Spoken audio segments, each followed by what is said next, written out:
Elen Silla Lumen Omentiovo. Today I bring to you the history of the Gwaith-i-Mirdain. After the defeat of Morgoth at the end of the First Age, the ban of the Valar was lifted from the Noldor. Many of the Noldor would leave and return to Valinor. Some would remain behind in Middle-earth.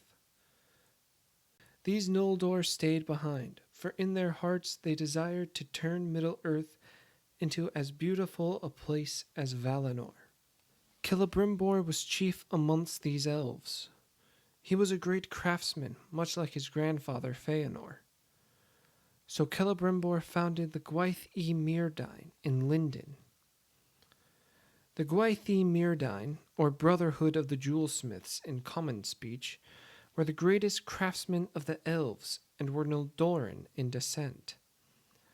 It was around the year 750 of the Second Age that Mithril was discovered in the dwarven kingdom of Khazad-dûm.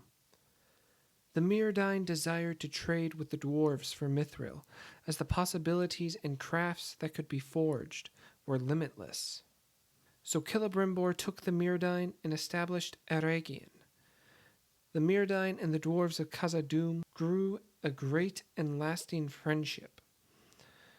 Lord Celebrimbor and the dwarven smith Narvi in particular grew very close, working on such crafts as the doors of Durin.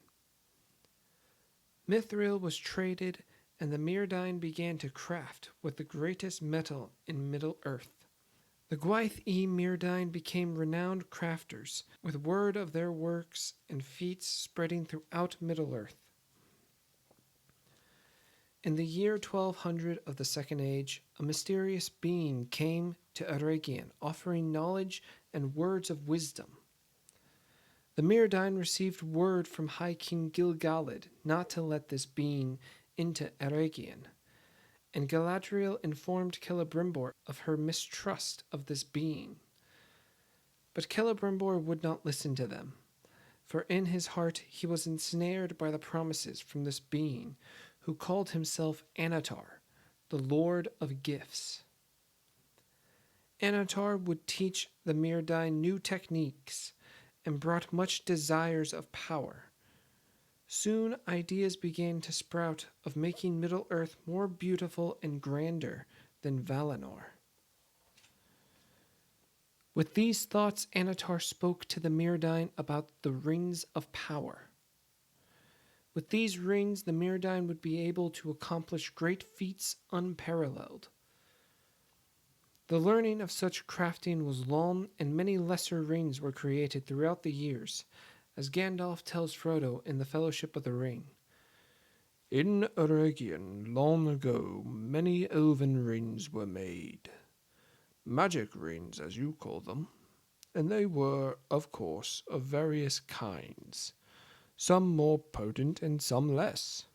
The lesser rings were only essays in the craft before it was full grown, and to the elven smiths they were but trifles. But the great rings, the rings of power, they were powerless. End quote.